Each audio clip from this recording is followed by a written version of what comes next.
Hey everybody, welcome into the late night show with the Borg.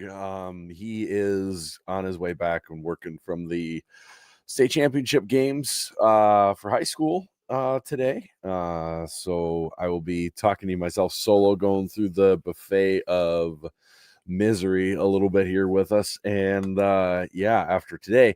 But as always, we are on the Jackrabbit Illustrated YouTube and Facebook page, and the FCS Fans Nation YouTube page as well.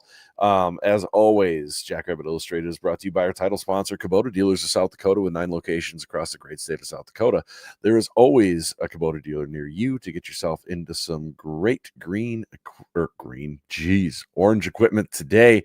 If you have a home, a farmstead, or anything else, they've got the equipment you might need to take care of that property you have. So, with that, we're going to take a trip down the buffet here as I've got the Montana State UC Davis game going. Montana State just gashed Davis for a big run. It's a good game, though, 14-7. If you are watching, I recommend turning it on another TV or device that you got near you. They're on ESPN2. Big game for the playoff picture. Not that we need to do that. Seth Meyer's asking, why is your screen look like I'm making a reel? I'll address that really quick. StreamYard now has the option to do a vertical version if you're on a phone or something, and I didn't know if it was going to turn out nice or not. So I figured we'd give it a whirl.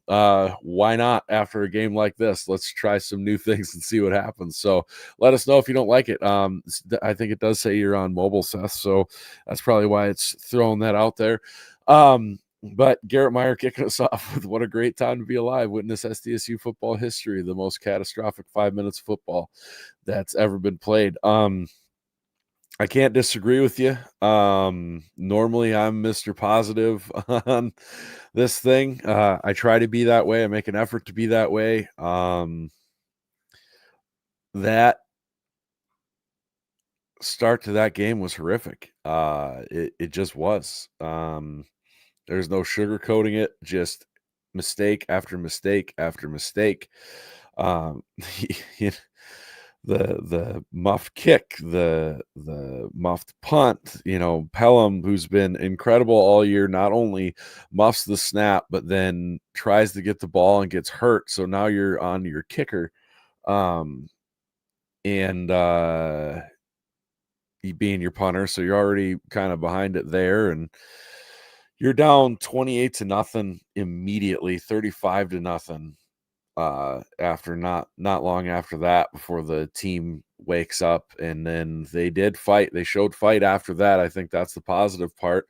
They were able to take advantage of the conservative game plan defensively that Illinois State shifted into, for sure. But the play calling, that first drive, Illinois State knew exactly what every play was. That the very first drive that led to the pick. Henry shouldn't throw that ball. He's got to see that guy's there, but they knew exactly what play was coming on every one of these. Montana State just scored, by the way, 17-7 now. But the play calling was predictable. It was all vertical or horizontal to start, not getting up the field. The run game only averages 1.7 yards per carry. That's not a typo. 1.7 yards per carry. And I know you had to shift to the pass really quick because you're down 35-0. That's what you have to do. But 4 of 19 on third downs. That is bailed out by going 6 of 10 on fourth down. It was 6 of 7 for a while. But you outgain a team again, but you throw two picks, lose a turnover battle, lose a fumble, 3 turnovers to 1. So I'm going to take note of that, and we will not use the mobile layout anymore. So I apologize. I'm not sure if I can remove that at this point. So unfortunately, guys, Bob says, yeah, the mobile layout's pretty rough. I thought YouTube was glitched. So I apologize if the layout sucks. I wanted to give it a whirl, and apparently it's not good. So I apologize. That's my fault. You win the time of possession. you win overall yardage, but you average 1.7 yards per carry rushing. That's crazy on 38 rushing attempts. So it's not like they completely abandoned the run game. 38 rushing attempts and you get 66 yards. I mean, that's crazy. But then in really Jack Henry 32-51, but 2 picks, not ideal. You get some passing touchdowns in there. But again, even when you're making the comeback and fighting back, you have dropped passes that should have been touchdowns that just can't happen. You've got to, so then you got the game on the line, 4th and 2, and you run a reverse. I mean, I know you're not getting yards in the run game, but a reverse. What are we doing there? I for the longest time have been a big defender of the play calling and everything, but at this point, I don't know what to tell you. It's too basic. It's too predictable. It's too easy for people to game plan for, and it's killing us. And that's not the only issue. When you're muffing punts, fumbling the ball, throwing pick sixes, it's not just coaching. It's not just coaching. I almost wonder if the team came out too tight in this game, knowing what was on the line, maybe but they just didn't. I want to say too tight, but man, they just did not seem locked in. They came together and put up a hell of a fight. They showed the team eventually that has the parts from a 7-0 team. I think that this is almost exclusively mental with this team right now. And they're not locked in, and they can fix it whenever they lock in. I truly believe this team is capable of fixing it. Do I have faith in it right now? Honestly, I don't know. This team hasn't played enough consistent mistake-free ball over the last 4 games for me to say that. This is the first time the Jacks have lost 4 games in a row since 2011, which was coincidentally the last time they didn't make the playoffs. It's the first time they've lost 3 home games in a row since 2011. If they are to lose against UND, I have no idea how long it's been since the Jacks have lost 5 in a row, but I got a feeling you got to go way back to find that. It's just absolutely befuddling. And I almost wonder if this team's I know in the press conference and everything, Coach Jackson says this team's confidence is good. The guys say their confidence is good. But boy, it feels like they're lacking on some confidence. And not coming out locked in. And, my initial thought when the first quarter goes the way it goes is, well, this, I guess, is what happens when you have to bring in a lot of transfers and things start going wrong. Then guys, you got guys who haven't been immersed in the culture to right the ship when things are going poorly. But at the end, they fight back. They play well at, the last, really last 2.5, 3 quarters. Fight back, make a game of it. Should have been a tie game. You drop a touchdown pass, or not a tie game, but should have been a 1-score game. You drop a touchdown pass. I just don't get it. I wish I had some good answers, but it's just crazy. Damien says, how are we struggling with such basic fundamental stuff? And you can attribute that to not being locked in or not being focused or, being too wound tight and second guessing yourself because you're putting too much pressure on yourself every play. I think that the blame's all around. It's, the talent's there. These guys have the talent. They are good enough to go. They're good enough to go up next week, even without Chase Mason, and play a clean, consistent game and get a win in Grand Forks. I absolutely believe they are good enough to do that. But unfortunately, they haven't done that since the NDSU game. And I don't know if the NDSU game broke their confidence and they haven't been able to get it back, or what the story is there. But right now, man, Seth says, I don't know that the mistakes were from a lack of fight, just bad breaks that happened, but we had 3 back to back to back. And it was too good of a team to dig that deep of a hole against. I can't fully disagree with it. Um, you know, some of this feels like it's a tidal wave of just bad luck happening all at the same time a little bit. And I'm not saying that this team lost these 4 games in a row because of bad luck, but when it comes, and I don't think injuries are an excuse to come out and play the way they did and then play as well as they did afterwards. That shows you that they can come out and play well. Garrett says, we're 10 games in, not sure lack of cohesion is a valid excuse. I wasn't saying cohesion. I don't think it's a cohesion thing. It's a consistency thing. It's being consistent. And that's different than being cohesive as a unit. It's consistent as doing your job every time. And we're not doing it right now. These things are just one mental error at a time. Just keep coming to bite this team and bite this team and bite this team. It's really wild. That was the worst football I've seen from an SDSU team ever. I think that especially that first quarter was worse than the Indiana State game by far.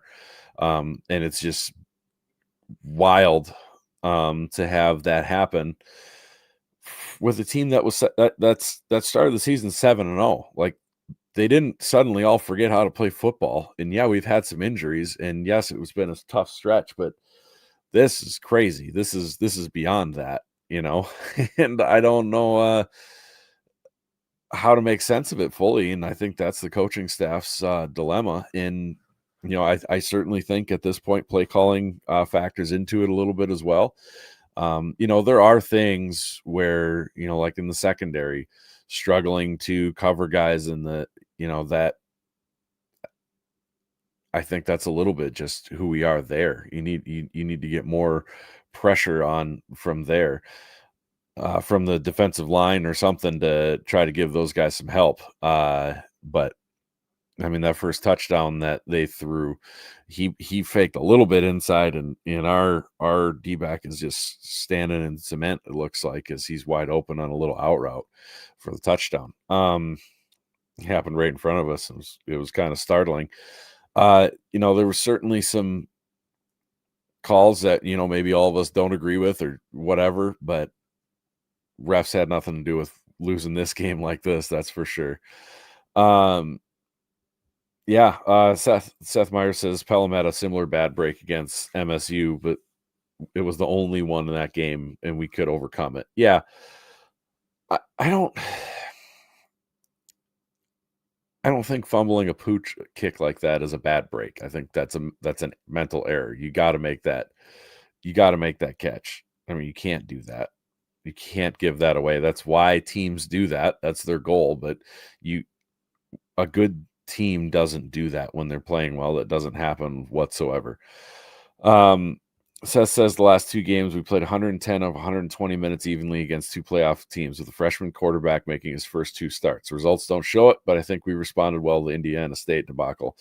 I think, holistically, sure, they've played a lot better, but at some point you've got to win, and you've got to play better the whole game. And Garrett Meyer says chase or no chase, quarterback play is not the issue over 4 games, nor is defensive play as a whole.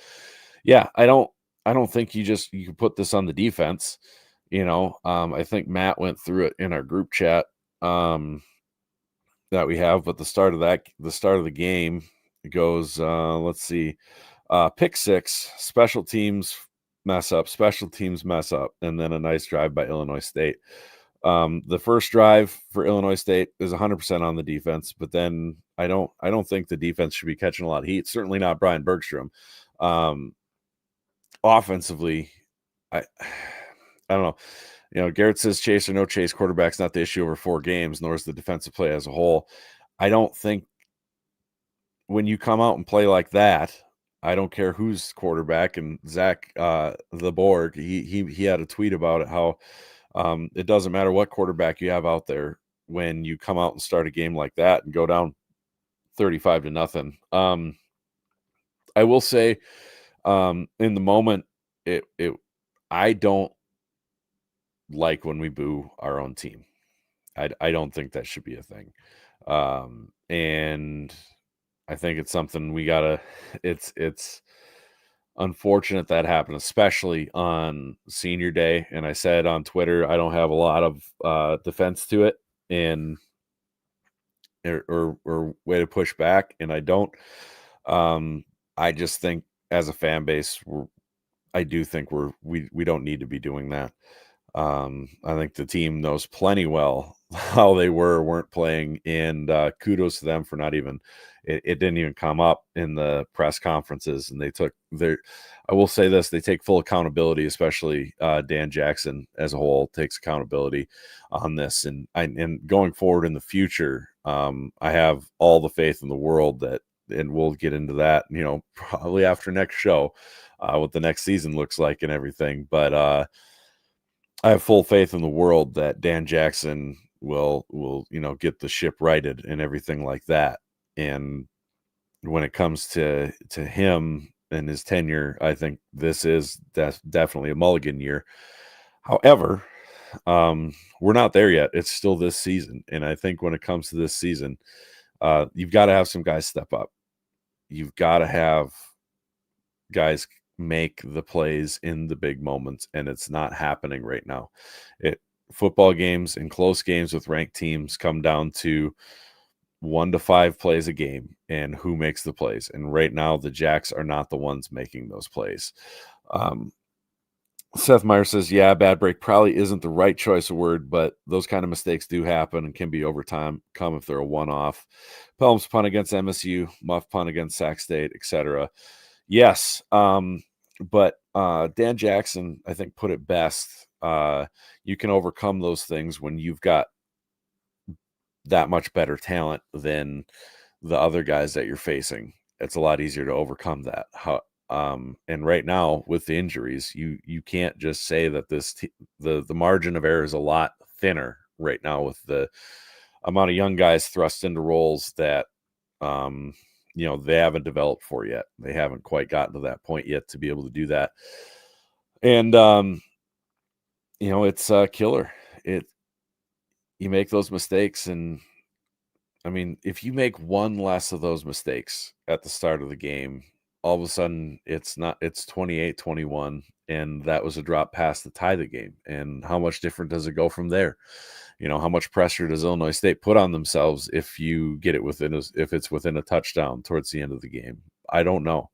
But I do know you definitely, like Ron Lowney says, you can't spot a team 35 points, and you certainly can't spot a Brock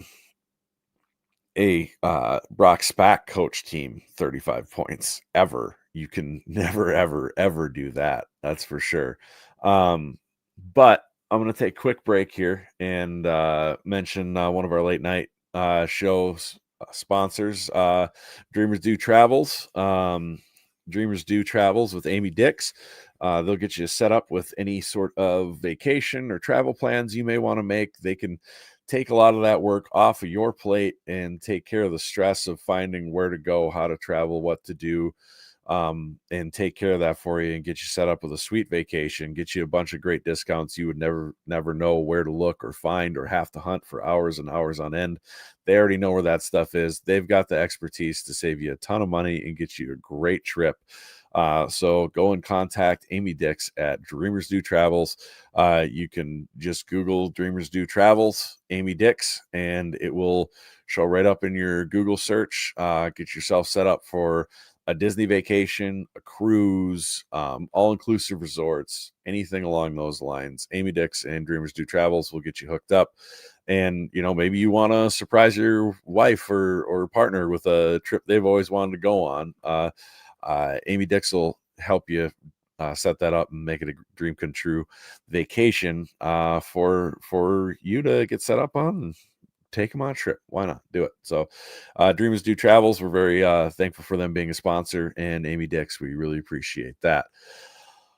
Um, Beyond that, we still got Borg coming here. He was just at I think he said he'll be up and running in 10 to 15 minutes at 11:37. And so yeah, he should be on here any moment now. But we'll go over some of the notable results across the country. It's 24-7, by the way, in the Montana State UC Davis game. So liking that a lot for my picks. But there was some fairly large upsets today. Western Carolina, who looked like they should be a playoff team, ends up losing to East Tennessee State 52-35 in a crazy game. Of course, it's a Western Carolina game, so it's probably not going to be super low scoring. And of course, they still have 426 yards passing, 33-48 for Teron Dickens, and he goes 33-48 for 8.9 yards per pass. But they end up dropping that game, and they are pretty squarely out of the playoffs with that result. Youngstown State beats up on Indiana State 48-29. UND pummels Murray State, but not quite as much as the spread thought. So 35-17 for Murray State, or for UND over Murray State. Obviously our game, but then a couple other notable ones. Monmouth bounces back after the loss, wins 63-19 over North Carolina A&T. Rhode Island pummeled Maine. I'm trying to find where the score is here. I can't remember off the top of my head. Yale beats Princeton 13-10 in a tighter game than it should have been. Rhode Island and Maine was 45-13. Damien says, how about USD? Yes, that was a wild one. A 5 overtime thriller against Southern Illinois, 53-51 in 5 overtimes. I did not see the end of it. I saw some comments from the Sockluki fans complaining about some refereeing there that they claim cost them the game. I don't know about that one way or the other. But a wild one there. Maybe Borg has a little more insight. Not that I really feel talking about USD's successes tonight. Harvard squeaks by Penn 45-43. I believe they won that game on a walk-off field goal, if I remember seeing that right. So that was a scare for Harvard, but they are still in the hunt to get I would argue, potentially a top 4 seed. Lehigh beats Colgate 27-7. They'll stay highly ranked. Tennessee Tech, one of the games we picked for Scare Money Don't Make Money, plays Kentucky. Kentucky wins 42-10, killing my deal, but that's my pick, but that shouldn't affect them. That's for sure. Austin P avoids potentially stubbing their toe and killing their playoff hopes. They beat Samford 30-16. Garner Webb beats Tennessee State 30-14. I'm just kind of ripping off some potential playoff teams here as we go. Seth Meyer says walk-off 53-yard field goal for Harvard. Yep, I was right. Garrett Meyer says the controversy in the Southern Illinois USD game was USD was awarded a timeout they allegedly didn't have, which is interesting. And then, but other games of note, Presbyterian beats St. Thomas 23-9. So they are, I believe, technically still alive to win the Pioneer League title, which is kind of wild. So they could still make the playoffs, and then they'll get their chance to prove how good they are or are not. And I'm betting it's are not. Abilene Christian, who has the weirdest resume of anybody in the FCS, in my opinion, wins 17-10. I say they have the weirdest resume because they have lost to Tulsa, lost to TCU, so neither of those really matter. They've got a loss to Incarnate Word when Incarnate Word was not playing well, and a loss to Southern Utah, who will be probably a fringe playoff team, but I make it. But then they've got wins over ranked Tarleton, at the time ranked West Georgia, a ranked Austin P, and then a ranked Stephen F. Austin. So of their wins, like 2/3 of them are ranked teams. They avoid the upset with Eastern Kentucky, so that's a big deal for them in playoffs coming around. I think they will be able to get in if they finish off with this last game and win there. Beyond that, just going through a couple more games. West Georgia beats Utah Tech, even though they're not eligible this year. They're still looking pretty damn good for being in their second year of the changeover. Mercer continues to look really good. They beat Chattanooga 63-17. And Southeast Louisiana barely avoids the upset with Incarnate Word. They win 10-7 in a absolute shootout. NDSU pummels Northern Iowa as we expected, 48-16. Yeah, McKinnell, you're late. That is unacceptable. I'm gonna hold it against you. Bigger news: the Southland title was decided tonight. Stephen F. Austin beats Lamar 26-15. Big shout out to our buddy the Rev. If you don't know the Rev, then you might know him as the guy in the bunny costume at the national title games. So really happy for him, our other Jack's brother from a different mother. So excited for them to get their first conference championship in quite a while, lock up making the playoffs. Hopefully they can get a home game in the first round. I'd be very happy for them for that. They could potentially be a fringe top 10 seed. Tarleton State comes out and absolutely slaughters North Alabama 61-0. And Sac State pulls off the win against Idaho 23-20, which will set up a potential playoff game or the one that'll get them into the playoffs in the Causeway Classic against UC Davis. They win 23-20, giving them a 7-4 record. And that game against UC Davis could potentially be a play-in game for the playoffs. Ty Wicks says maybe Borg fell asleep, and I think that's not nice to me because he's been hiding in the background as I'm going through some of these scores. So we're gonna pull up the Borg. He is back from Vermilion and having to be in the dome. And yeah, so welcome, Borg. You are just in time. I was almost talked out really quick, just because I don't want to forget. We're just going to bring up our partners, the JFPA and Wooden Legs Brewing. Get down to Wooden Legs Brewing. They have the finest selection of beers in Brookings that you can ask for. They always have something for everyone's tastes. So go down to Wooden Legs Brewing.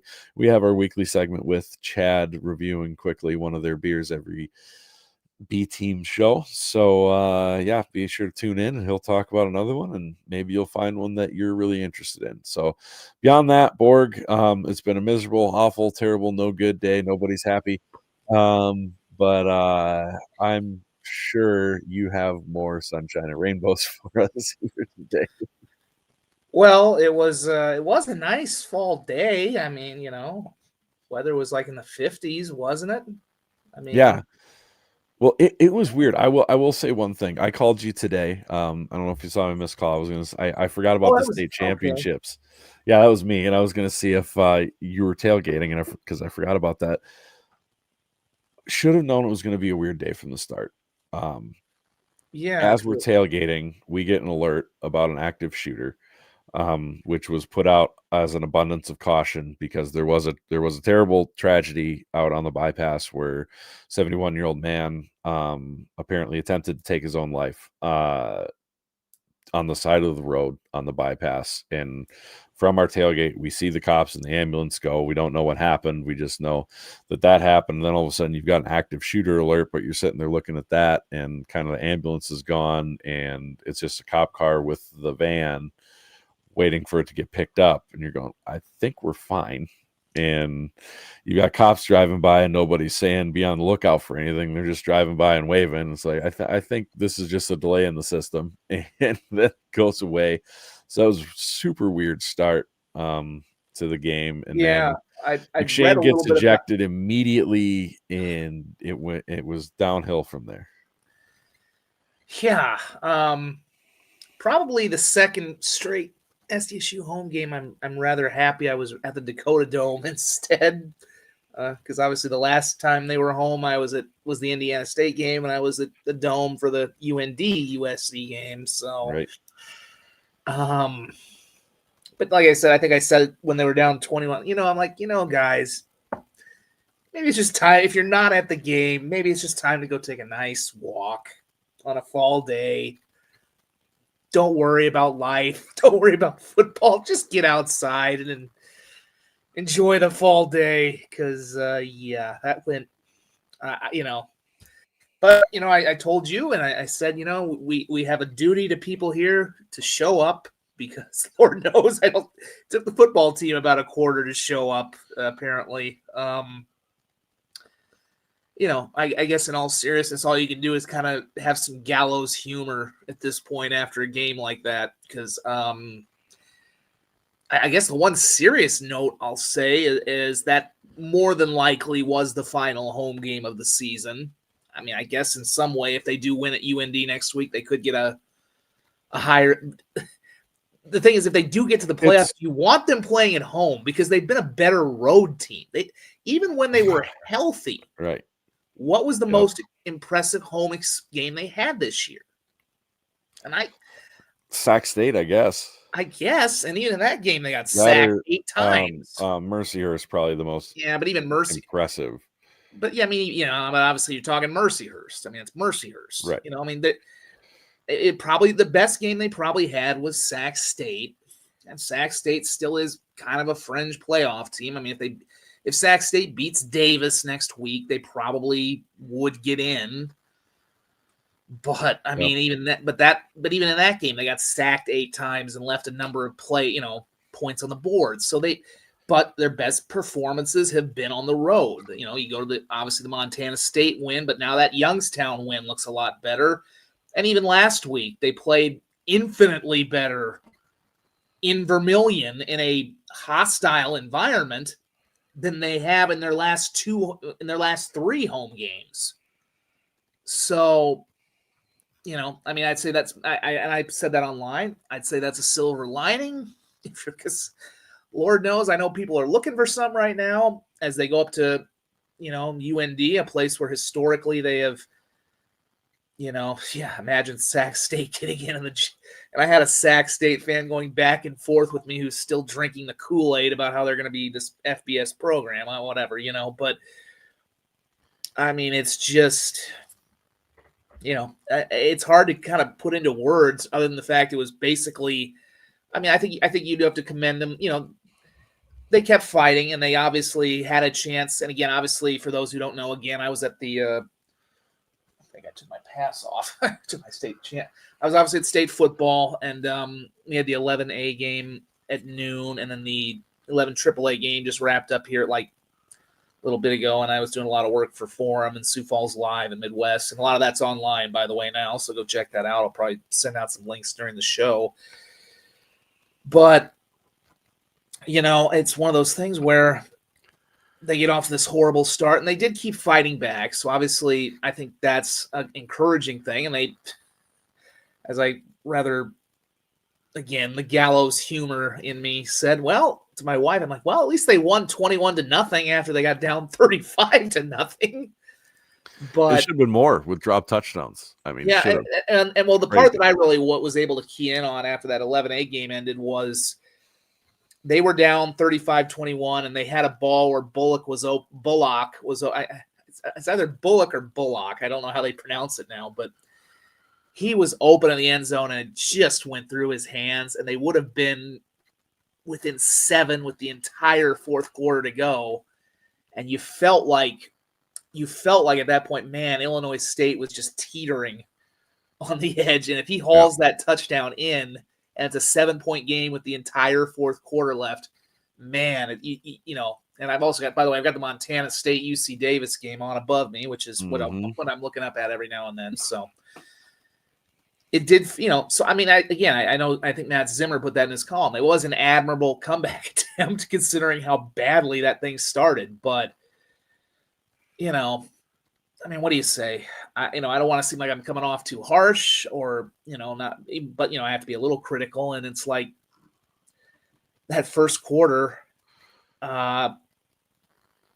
some of it's bad luck, some of it, but he just, I don't know what to say. That has got to be one of the absolute worst starts I've ever heard of or seen for any team in a football game at any level. I've never heard of it going that poorly or that badly. When you get Matt Zimmer to tweet, "This is pathetic," yeah. I've never seen him be that negative before. Oh, poor man. Because it just was. I just, and I had some people saying, there's people like, well, is it the coaching? Is it this? I mean, it's everything right now. I mean, it's not all coach. Again, that's the first thing people are always going to say. Oh, it's the coach. I mean, guys, when they drop a punt snap or when a guy throws a pick six, that's not the coach can't. That's not all coaching. I'm sorry. Some of this stuff is just some of it's either Murphy's Law or just a kid makes a bad play. I mean, but there certainly is some stuff in here that I'm sure the coaches will tell you that they're not happy with or that they could do better. This whole team is fighting itself right now, every aspect of it. And I don't know how you get out. They got to find a way out. They got to find a way to get a win. They just got to find a way to get a win at UND next week because I don't think I think Murphy was there in person. Good one. Yeah, right. I can't argue with. Oh, there were probably a few Murphys in that crowd, so I guess that counts too. But I just, I'd seen things where they were still predicted to maybe make the playoffs if they were 7-5, but after that first quarter, I mean, when I say I said my thing, it's like it's that first quarter was disqualifying. Like, yep.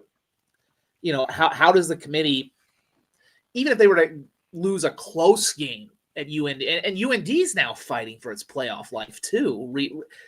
I think I mean, frankly, UND did not have a great game today. They struggled in a game that looked maybe had some flashbacks to what happened with SDSU, in when they played there, but at Murray State. But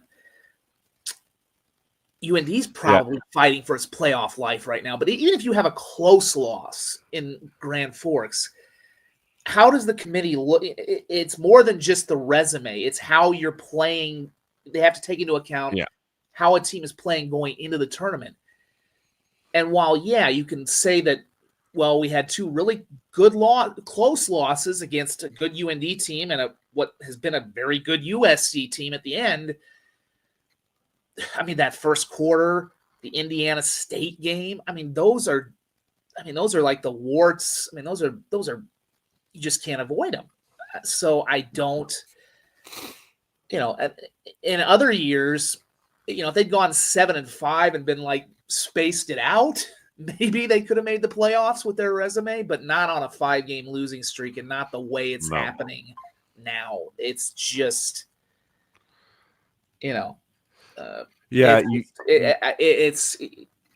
I'd love to, I can't be a sunshine pumper here. It's not going to happen. Yeah, and Buford Hornweasel says, I don't think 3-5 conference play gets in, and it shouldn't. I don't think you should. This is a great conference, but it should not. Yeah, you have to at least go 500 in conference. Conference play has to matter for something. Wins have to matter for something. You lost to one of the worst teams in the conference. Yeah, you want to make the playoffs, don't lose to Indiana State. But beyond that, I think this team has shown they're capable of going up and winning this game. And they've also done everything in the world to show you to not be confident that they'll do that. They've shown you everything that they could go put together a great performance, win, or lose a heartbreaking game the way they did a year ago. It feels like a year ago right now. Right. Some of the earlier wins, they've shown you enough to where they could put together, well, I don't want to say it's tough to say that win because while they've shown you flashes, certainly more during maybe the USD game, but when they finally stopped getting out of their own way today, they've shown you flashes, but they haven't been able to put it together enough, Yeah, I don't know. Seth Meyer saying where we could be if Jack Henry came into the game against Murray after Chase went down. I still believe that if you're not winning the NDSU game with Jack Henry anyways, and I think I No. know Seth knows that. But I don't know if you win the Indiana State game with him in there anyways, because that was a holistic team thing that I don't think one quarterback was dragging out of the muck. It was just awful. Yeah, ROT, love you, buddy. We're in the same boat there, man. Oh God. He says I hate football. Well, I mean, this isn't. And I mean, and yeah, I think somebody else. I think Jordan's saying at this point, can we all agree that Chase is done for the year? I mean, I think it's. I think I said after the Indiana State game, or even that we shouldn't maybe be counting on him to come back. I mean, I had people last week telling me, "Oh, he's going to be playing this." I mean, I wouldn't. I know Chase wants to come back. I know that is true, but there's just because an athlete is dying to get back out there doesn't mean if it's, especially in a college kid's case. It'd be one thing if you were a pro, like if it, right. If it's a professional athlete who's getting paid millions of dollars, then he can risk his own body. But this is also a college kid, so you can't mess with their health. I know Chase Mason wants to be out there worse than anything, guys, but if he's not, then it's not because he's not tough enough or he doesn't want to be out there. He's not good. It's just not good enough to go out there on that whatever it is. We still don't know exactly what it is, but yeah. I would not count on it. Yeah. So 2 things on that. One, Zach, our buddy Blue Blood, Zach McKinnell says, I don't think it's all QB issues. The rushing attack is abysmal. Absolutely. And the defense isn't playing well either. I don't think the defense is playing as poorly as it's made out to be.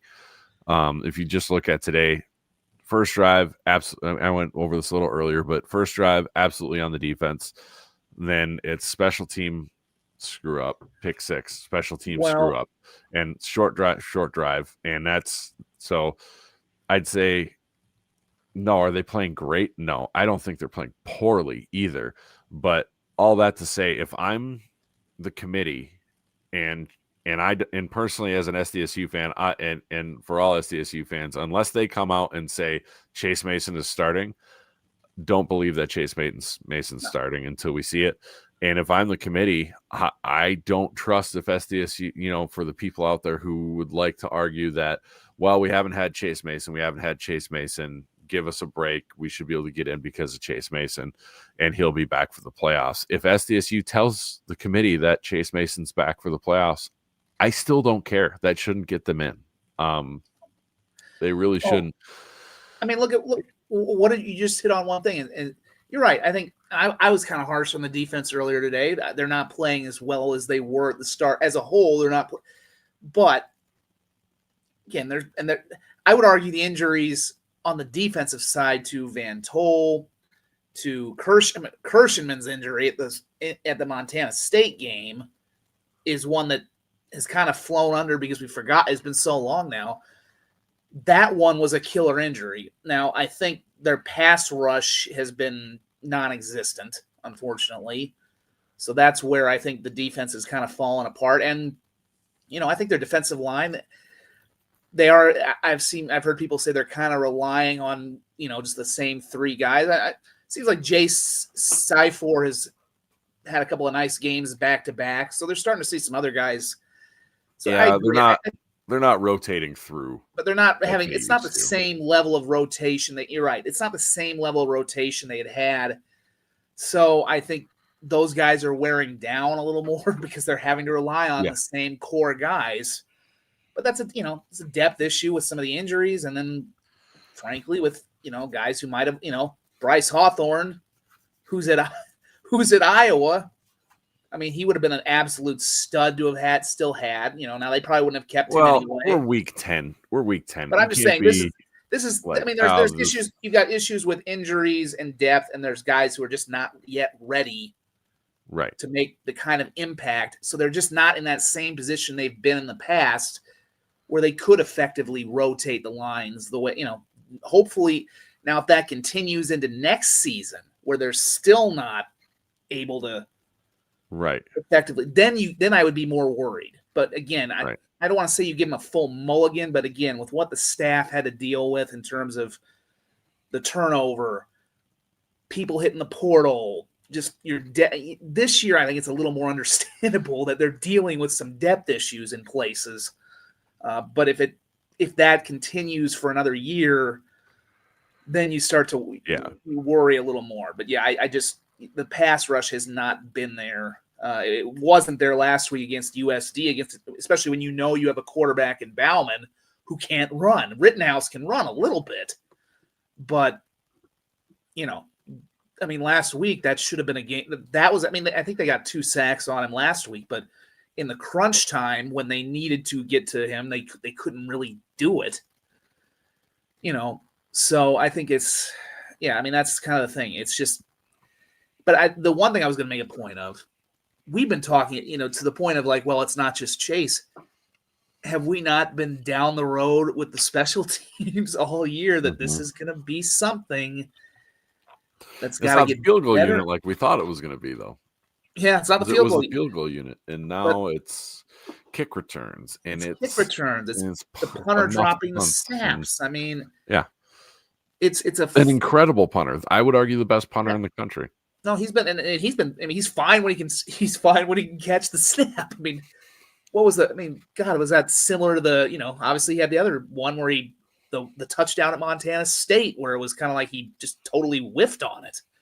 But the special teams this year, again, you're right. The irony being Eli Stater has kind of locked down that job after looking like he'd lost it at a point. Right. And I just, but to the point of like, oh, well, if they just get Chase back, they're going to be open. No, there's, the reality is for a lot of reasons, this team is just not that good right now to be making these kind of mistakes. And, obviously you're very spoiled as a fan base if you're SDSU. And I think Zach McKinnell makes another good point here. Ogroski being out. God, if you had Ogroski and Bullock on both ends, and you had Jack Smith working your seams, good Lord. But, at the same time, it's just, there's just so many. Again, the injuries are what everybody deals with them. And if anything, I think SDSU kind of got lucky the last couple of years that they didn't have a bunch of crushing injuries. They had the last couple of years, they had tons of injuries, but they had so much depth you didn't know. Yeah. Obviously, you go back to 2022, you had Tucker Kraft. He missed a lot of time. Yep. But they still had a lot of, you still had Zach Hines in rotation. Well, that's what I'm saying. You had the depth that it was absorbable, and that's not there this year. It was never going to be there this year. Yeah, the one time that they, again, I started saying this around the time after that NDSU game. This was reminding me of 2019. I think the big difference here is it's hit them in a place that they don't you're right, they don't have the depth all around. That year it just hit them in a lot of play. It hit them at key spots like a quarterback and running back, and they just couldn't overcome that. They didn't have it, and it's kind of done both in a sense. It's hit them at quarterback, running back. They've never really had it to begin with, and now it's also hit them on every other part of the team essentially. And they don't, you're right, they don't, for reasons, whether it's the portal, whether it's, just a lot of different reasons, they just don't have that depth as a team. But, it still doesn't necessarily go to explain the effort against Indiana State. Right. What happened in the first quarter and a half. It's just, there are certain things that you should, that you can't just, some things, there's some bad luck, but some of this you just can't. You're like, what at that point? That's all you can really say. What? So people who are booing, I guess. So, right. Couple things. Seth Meyer, that again, this comment, that's the same thing we already talked about where I tried that layout. That must just be how it does it for whatever reason. Yeah, I was kind of wondering what that was. So, My face is kind of half cut off here. yeah. So there's a I got a there's big a enough head vertical anyway. and then there's not a vertical, and it's a whole one's supposed to be optimized for mobile versions, and safe to say I won't be using it anymore. And then It's Buford interesting. Hornweasel, you sound like a Big Sky fan because the Missouri Valley Football Conference is most certainly not down this year. I would argue it's better than it was a hell of a lot better than it was a year ago. Even when if you the had Valley plays anyone in the Big Sky not without Montana in their name, they're gonna dog walk the shit out of them. Yeah. I'm pretty confident in saying that, except for boy, I do think Montana. I think pretty much really any good, one of those the teams that make it in, it may. Yeah, I think they're going to slap them. I think they're going to slap them hard. I mean, the Big Sky sucks this year. Yeah, I'm going to say it. The Big Sky the fact Sac State sucks. the fact Sac State is. I had the same Sac State fan bragging to me that they're fourth in an elite conference. I'm like, yeah, it's basically what the Valley was a year ago. Yeah, I'll take the UAC over the Big Sky right now. Yeah, I mean, it's basically what the Valley was a year ago, where you just have, and frankly, it's worse than the Valley was a year ago because you had 3 elite teams in the Valley and a lot of other crap. Yep.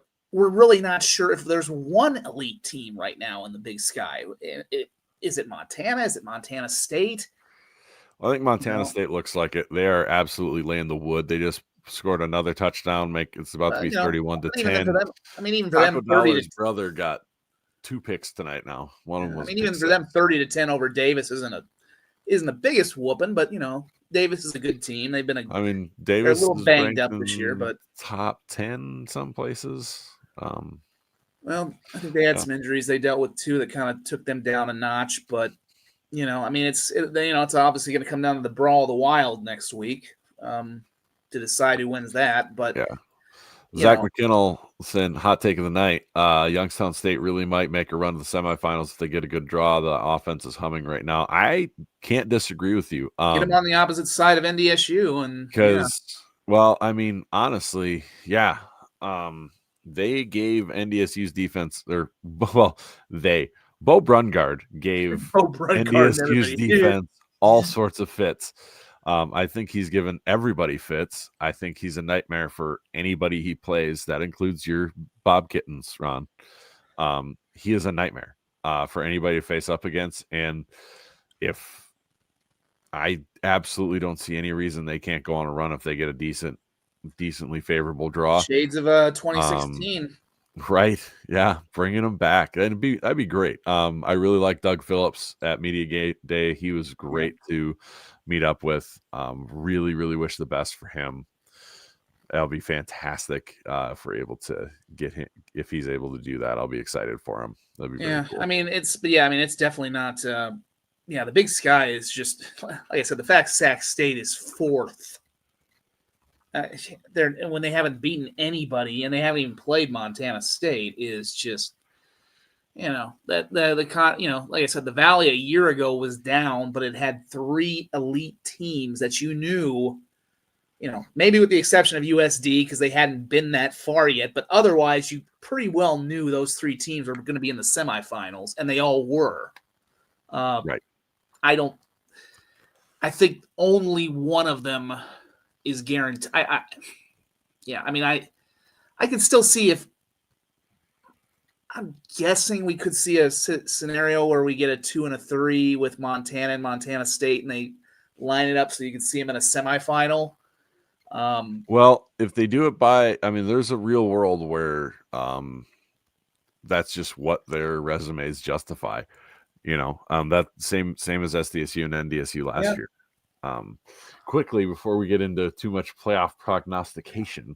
Yeah, we can do that next week. Hopefully. Right. Maybe. Yeah. Well, I don't. What does a bracketology show around here look like if right, it'd be wild. Wild. Yeah, I think we'll probably only be doing Scared Money Don't Make Money shows for the rest of the year. We're doing a funeral show if they lose next week. Good Lord. Right. But thanks to our sponsors, Innovative Engineering Solutions LLC, their mechanical engineering services in Sioux Falls, South Dakota, and surrounding states. They're licensed in South Dakota, Minnesota, Iowa, Colorado, Wisconsin, North Dakota, Wyoming, Nevada, Missouri, MX, which I assume is Mexico, Kansas, Montana, Florida, Texas, Arkansas, Tennessee, Illinois, Utah, Ohio, Michigan. They were founded in 2005. They deliver high-performance mechanical engineering design services for both new construction and renovation projects based in Sioux Falls, South Dakota. They specialize in HVAC and plumbing systems designed to meet the unique needs of each client while ensuring full compliance with all applicable codes and regulations. They proudly support a diverse range of commercial clients, including multifamily housing developers, office and retail spaces, auto dealerships, banks, churches, schools, and other commercial facilities. They don't punt on their design. Their experienced team includes licensed engineers, skilled designers, and expert CAD technicians. They utilize industry-leading tools like Revit and 3D Plus software to tackle designs that are not just functional, but a touchdown every time. Their commitment is to client satisfaction. That is their top priority. They listen, they collaborate, and they deliver smart, energy-efficient systems that perform reliably for years to come. So thank you to our partners, Innovative Engineering Solutions, LLC. Anyways, on that, Zach McKinnell says, yeah, as long as the game is close, I'd keep Montana State in the top 3 seeds. I pretty well agree with that. Yeah. As tempting as it is for me to argue for someone like Harvard, their strength of schedule is garbage. As much as I love to pee on the Tarleton Seth here has a comment too that if a Valley team got a draw with Lehigh or Tennessee Tech, he'd feel like the Valley. I think it was Sam Herder who had before the games. It was Sam or somebody had a bracketology where they had SDSU and USD in a bracket that was basically on the other end of NDSU, and it was like I looked at both. I'm like, I'm USD and SDSU. I would love that draw. I think they would have had to go to the 6th seed and maybe ends up spitting them out at Montana State. But right, if now we'll see what those draw. We'll see what that would actually. If you're SDSU, you just hope you're in a situation where we can talk about potential playoff draws next week. USD is obviously in now, but the draws that I was seeing last week, I'm like, again, because I know Zimmer has said this a few times. Who really, other than NDSU, who I don't think they're quite as generational as people were trying to make them out to be, even though they're undefeated and probably still going to win the whole thing. But I think we've seen that there are some cracks there that, if Cole Payton doesn't play out of his mind, they are gettable for a good team. I feel like that could have been said last year though with Cam Miller. If Cam Miller didn't play out of his mind, I felt like they were unbeatable. They were beatable at times. Yeah, they were. We saw them blow at what seemed like an insurmountable lead in the final minutes at USD. But it's obviously NDSU is going to be the easy favorite, but it's one of those things where it's I saw the draws that USD and SDSU had, especially if they're on the other end of a bracket with NDSU. You're going to have to go to Montana or Montana State at some point, but if you there's not really, even as badly as SDSU is playing right now, I would not be all that afraid to go to anybody who's not a Montana school. What a play by Penix. Ooh, that might. I wonder if he's got an illegal man downfield. Nice little shovel pass for a touchdown. Is he the brother of the Washington, of the guy who's in the NFL? I don't think so. They don't look related. I was wondering. Yeah. Borg says, with how SDSU's playing now, I wouldn't say any game is a guarantee for them. They could get blown out by some of these other teams. I don't disagree. I don't disagree. I'm just saying nothing is that. I don't think anybody's that imposing if you're going outside. Again, other than going to a Montana or Montana State, I don't think anybody in that playoff field is that makes you shake in your boots. I'm if I'm USD right now, I'm feeling really confident of, if as long as you get a good draw and you don't have to go to NDSU or Montana State in the second round, why not? Yeah. Well, and God, this will make me throw up. This could be their year. If you look at I'm not going to go that far yet, but and I'm not saying national title, but to go on a magical run. just Well, looking at just some way some of the bounces have gone. That catch in the SDSU game going down to score before half was, I'm willing to bet, the best catch that USD wide receivers made this year, because it was unbelievable. It was an incredible diving catch to advance them down the Fenner field. guy, Fenner's a stud, and I hope that was a crazy catch. But then you win in 5 overtimes with now to what be fair. Okay, with what Southern Illinois in a wild finish on the road. mini rant. I hate the overtime system. I love it. I love it. I don't like these going for 2-point conversions. That's a cheap version of an overtime. Switching to do just 2-point conversions is dumb. Yeah, that's the dumb part. That's the part I hate. Start at the 25 and just do drive after drive that way. That's how it basically used to be. I don't right. And then again to the NFL version. Yeah, and then obviously after one drive or 2 drives, make them go for 2-point conversions instead of point afters. I agree there. I hate it was you think 5 overtime game, you think, man, what an outlet. They're just going for fucking 2 points. I shouldn't say that. Had a boy.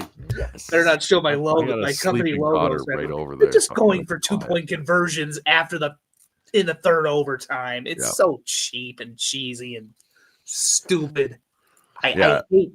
Again, that's not taking anything away from USD. That was a hell of a game. I was watching on the laptop as I was kind of in between games. It's just so stupid that we are deciding games with a 2-point conversion play. It's it kind of reminds me of baseball where they, do the whole put a runner at second thing, which I guess I'm a little more forgiving of, because when you play 162 games, you don't want to kill your you get a little sick of killing your bullpen, but at the same time, I also think that's a bit of a cop out. Right. But yeah, I think with USD, I think the bigger thing beyond that is just they need to get back in the playoffs. You want to keep this is why I say it's still important for SDSU to just make the playoffs, which I know we didn't think was going to be an issue at one point. You just want to keep the momentum going. You want to keep your program in the right baseline, obviously, for what SDSU invests, you expect them to be in the playoffs, number one. Right. But for where USD has been, obviously, where the season had started for them, a lot of people didn't think they had a shot at it. And, the worst part about that would have been people start thinking, okay, well, they're going to go back to being what they were, which was the team that couldn't make the playoffs and was just going, winning 3-4 games. They had this nice little 2-year run, but it's over and they're back to being what they were. Whatever happens now for them in the playoffs, they overcame a really bad start. They got back to the playoffs. That's the thing. They need to. I don't think they've got I'd love to be wrong, but I don't think they've got I don't know if they've got a deep run with this team. I don't know if they have a national title run with this team, but you just need to keep, as I said, I've tried to, I know sometimes Coyote fans don't like that, and I know Jackrabbit fans. I try to parallel where SDSU was when they were building it, where USD was. You just need to keep making the playoffs, keep getting in, because, if they had gone backwards this year and gone 4-7 or 4-8, that would have been a crushing blow after you'd had 2 really successful years. So you want to just keep getting that consistency within your program, and they've got that at the very least. Now we'll see if they can, keep taking, that's the thing. Obviously, SDSU, you kept building that thing up. You kept getting a little further in the playoffs, and eventually the dam has to break.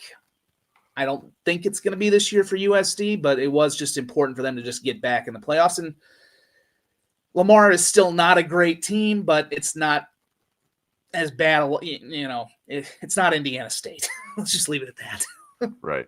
That's all we can really say about that one. No, it is what it is. I think they probably do. I don't know. USD hung in the rankings for a long time after they were. I was going to say, I don't think SDSU will drop out of the rankings now. They're going to be close. They should. Yes, Good. probably. Do I think they will? No, because well, okay, depends on the poll.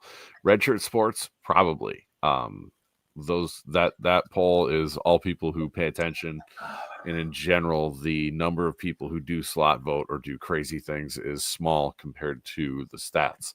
Stats poll probably stays in there. A lot of slot voting in there, a lot of SIDs and things like that, and people who don't have to be accountable for their votes, so they probably hang in there for no real great reason. And then the coaches poll, they'll hang in there for sure because that's the penultimate slot voting poll on the planet. So no, I don't think quite yet they get dropped out. So that streak will probably survive at least another week. If the Jacks come out and win, then I think they're firmly back in the top 25. But it's going to be a whole thing. So Yeah, I mean, at this point, I don't know how much that matters. Just get the one win and get to the playoffs. That's about all you can really right. hope for at this point. And that's, I don't know. We'll see. It is what, like I said, this team has played better on the road. You're trying to search for the silver linings, and we'll see. I mean, I like to see them get in, but I read some of Zimmer's column too, and it's just been interesting. I mean, now I haven't been at practices, so I don't know what the vibe's like there. You had I think you mentioned you had messaged me last week, or you sent a tweet to me last week at USD, and you were asking me like what was the players' vibe, and couldn't really pick anything. Yeah, before the kickoff, USD game. I mean, they seemed focused. I didn't get like a nervous tick or anything. Like the coaches seemed like they were confident. The players seemed like they were I don't want to say locked in's the word. I don't know. That just seemed like they were ready to go. I mean, it didn't feel like and they came out ready to go. Lord knows they hit a 75-yard touchdown on the first play, and they were tied at, again, that the performance they had against that's the maddening part about this. The performance they had against USD wins against Indiana State, and they're in a much better position to win today with that kind of performance. For whatever, maybe and maybe it's one of those things where you go on the road, and when you go on the road with a team, you really have to kind of batten down the hatches a little more. You're together the whole time. When you get off a bus or your plane or whatever, you're in the hotel. Maybe it's obviously it was with USD, and we'll see what kind of crowd they get for UND this week. But typically it's a hostile environment. You have to be a little more focused and locked in. There can be more distractions at home. As much as you like to say we're sleeping in our own bed, sometimes it's just more distracting at home. Sometimes you're just more focused and locked in on the road because you have to be. And their most impressive performances, whether they've been healthy or hurt, have been on the road. I think that's telling for, it's strange to say that for a team that literally this time a month ago was in the midst of a 33-game home win streak. Yep. That was 1 month ago. Yep. This is not that team. This has been like 3 different teams, really. It's been 2 different teams, and if they win next week, it'll almost be a 3rd different team. Right. So, I don't know, should I try to field goal in the Yeah, I'm with that. You need points at that time, and 4th and 17. I don't know. I mean, you get down 35-0, and you're in that mode of we got to score touchdown. What happened on the? Because I'm not sure what happened when they didn't get the extra point. They tried like a 2-point conversion, or did a guy drop a snap when they weren't? They tried a 2-point conversion. I heard because that's what I heard. I heard it was like some kind of a trick play, but why? I don't understand. I don't get why they're going for a trick play when our analytics guy Alex says that is the smart play there. I don't know how the math works out, but that's just me. I don't, because like you need I mean, and to be fair, they got a 2-point conversion the next time, so it wasn't that big of Right. they equalized out the points they would have they essentially lost. But when you're Right. when you're chasing points down 35-0, I don't, like, to me, if let's say they'd come back, gotten within 35-34, Mm-hmm. then maybe I go for the 2. Right. Just because everything's gone our way. We're at home. You don't know what the depth is. Who knows? But at that point, maybe then I roll the dice and say, you know what? This team that we're playing has nearly blown a 35-point lead. Mm-hmm. Everything's in our favor. I believe in you guys. Go get the 2 and go win this bleeping game, and let's, go to the playoffs. Right. Then I kind of get that. I don't really. It's not really worth a nitpick right now, obviously, in the grand scheme of things, because it didn't do a ton. But yeah, I mean, I late in the fourth quarter there, yeah, you probably could have you still had the whole fourth quarter to go. Field goal. I mean, I'm guessing at that point they're starting to question whether they're going to have 2 more possessions. Mm-hmm.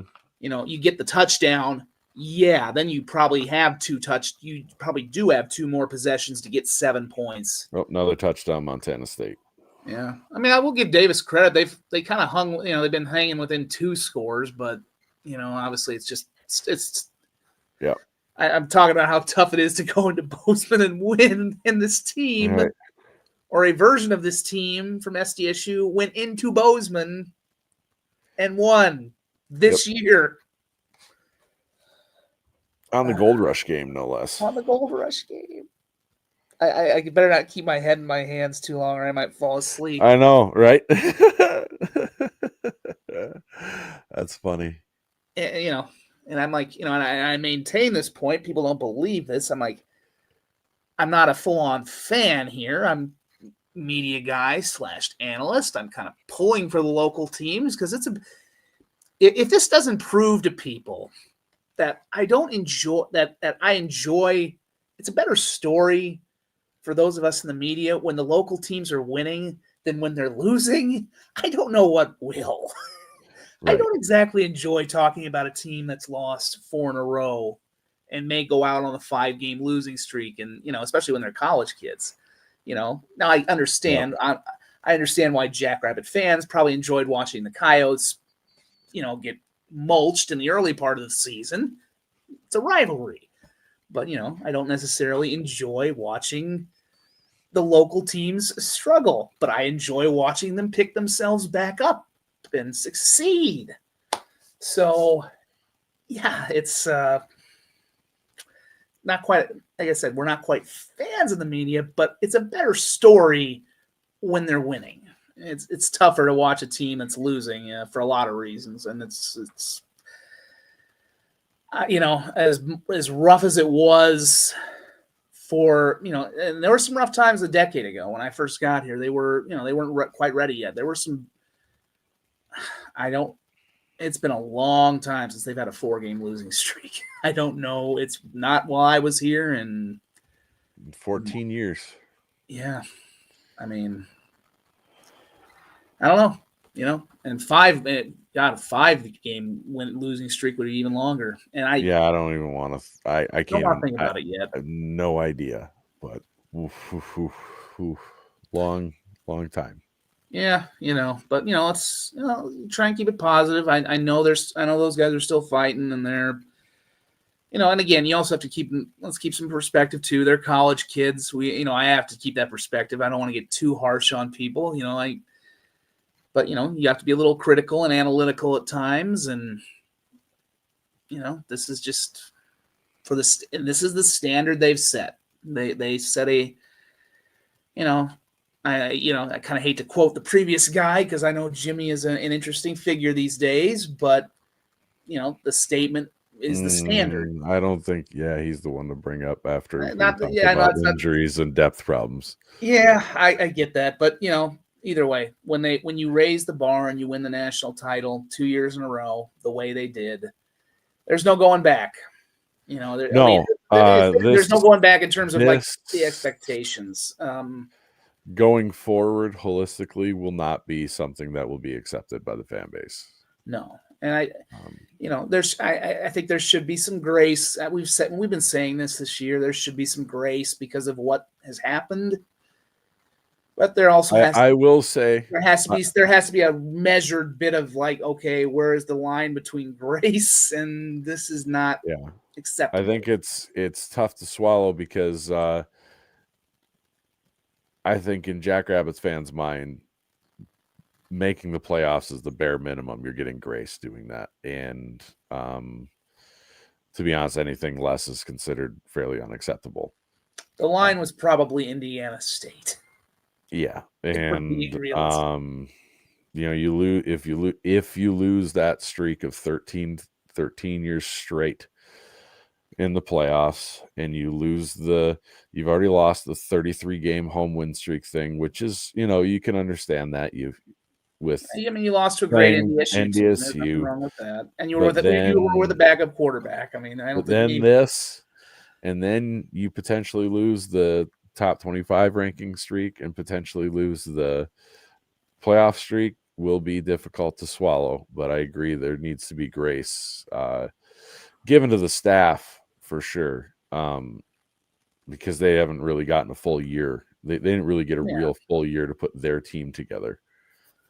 I think there's some good recruits that are coming in. I think there's some guys who they've held and redshirted who are going to make impacts down the road. So I do believe Dan when he says he believes the program's headed in the right direction. But and again, they got off to such a great start that Zach, they did not have as much roster turnover. Don't give me that nonsense. They absolutely did not. Yeah, I don't think wholesale they did. I mean, they had. I will say they had some key players. Say contributors, sure. You can say contributors, absolutely, but total roster turnover, no, they did not. They didn't. I mean, the coaching change there was entirely different. You had the coach retire, and then it was basically what happened with Stiglmeyer a few years ago. The coach retired, and then the right-hand man got promoted. There wasn't a extreme loss of recruits that I'm aware of. I think most of them stayed on with USD.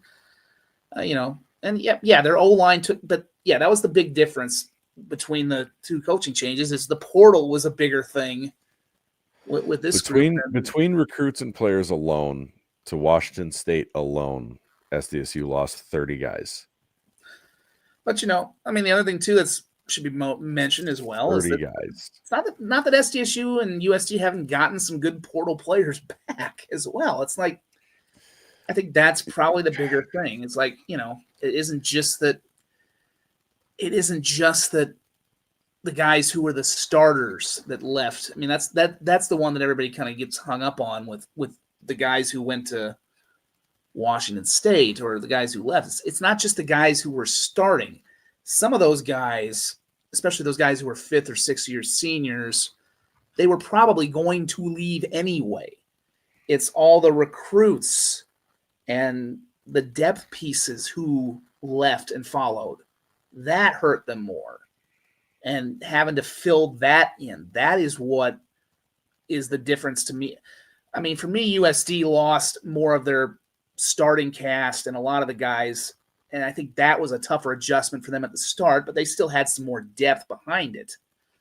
And we've seen that. I mean, Fenner had been on the team. I think Fenner had been on the team for a while, and he just kind of developed, and he's turned into a pretty good player. SDSU lost some. I don't know how many of those guys would have been. I'm not saying they all would have been stars. Some of them already. I said this last week. Like Maxwell Woods, I think he would have been a terrific running back here. He's barely even playing at Washington State. Any of those running backs at this point.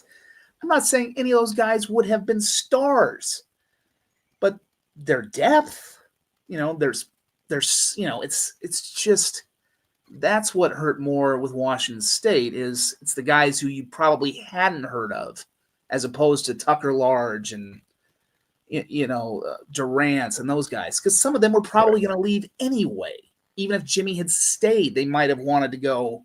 If they were 4th or 5th year guys, they were probably going to go anyway. It's the guys who are younger who had years and time that would have filled in depth. That hurt more. Yeah. Yeah, and yeah. I don't know. It's tough to talk. I too hate that we're tired still to talking do about that that argument right issue. now. Because in I the hate end, we're it still doesn't talking matter. about that 11 weeks into a year. Yeah, in the end, it doesn't matter. SDSU, as it sits right now, is not in the playoffs, and USD is absolutely in the playoffs. Well, That is what it is. But it is a football season is a thing that takes a lot of twists and turns, and until it's over, it's never. Yogi Berra was the one who said it's never over till it's over. I mean, it's each week is its own thing, and they could come out next week and play very well and win that game, and because I don't think UND is playing that well right now. I mean, obviously they had I think there's a little bit of a hangover. I think there's probably a lot of a hangover effect from the North Dakota State game because, as much as that rivalry between the Jackson, we talked about it a little bit with as much as that rivalry with the marker means in that series. I mean, the Hawks, for UND, that whole program, even though I think Schmidt's got it on a better trajectory and they're in a better place than they were with Bubba, having that game in Grand Forks, that's like the whole community in the football program revolves around it. I mean, to lose that game, there was probably going to be a hangover today at Murray State, and there was. They were, I think it was I don't know, I can't remember if they were up or they were down 9-7 against Murray at half. Yep. And it was kind of similar, a little similar to probably what happened with SDSU prior to the. However, they shook it off. Yeah, they shook it off, and it's going to happen because Murray's just that bad. Murray can't get out of their own way at this point. But I want to read that. Wow. Well, interesting. Yeah, I'll have to read that later. I mean, I know that was a tight one and a tough one for them, but no, I think I think that it was 9-7 down at half, and I mean but again they lost. They didn't play well at USD either the week before. They nearly got it together, but they played badly for 3 quarters. USD had a lot to do with that, but they didn't. Right. Kaminsky has not played well over the 2 weeks. Like he had some bad interceptions against the Coyotes. He threw a couple picks against the Bison. I'll have to look up his numbers here from today, but you're not. This was a guy that they were kind of talking about how, I don't think he was in the running for the Peyton, but he was certainly a guy people were maybe talking about as a, potential, second team, all honorable mention, all conference quarterback. And he's not looked like that. He didn't look like that against the Coyotes. He didn't look like that against the Bison. And, looking at his numbers now, I've got it finally pulled up here against 0-11 Murray State. He was 11 of 18 for $131 and a touchdown and a pick. So, you are playing, you're going in against a quarterback who's kind of struggling right now. Yep. We'll see. I mean, I do think UND is fighting for their playoff lives, even though, if they lose, they're 7-5, but they do have an FBS loss, and it was a one they almost won. So could they still get in at 7-5 if they're on a 3-game losing streak going in? I don't know. That right. They have to be treating this like it's a playoff game too. That's the other half of it.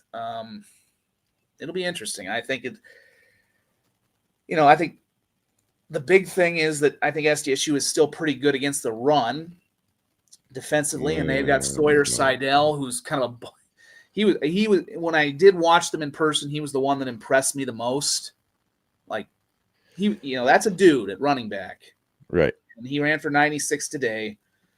I think the Jackrabbit run defense is still for the most, other than LJ Phillips, who I think we can kind of, I don't want to say, again, I hate to be giving them passes or grace, but I think we can kind of somewhat definitively say Phillips is a dude in and of himself. So, I don't think it's necessarily a shame to give up 100, the game they gave up to him. But, even today, although today I guess the Jacks did give up almost 100 to Victor Dawson, but again, I don't know how Yeah. I don't know how much that matters, because when you get down that much, I don't know. Yeah, they're going to run a lot.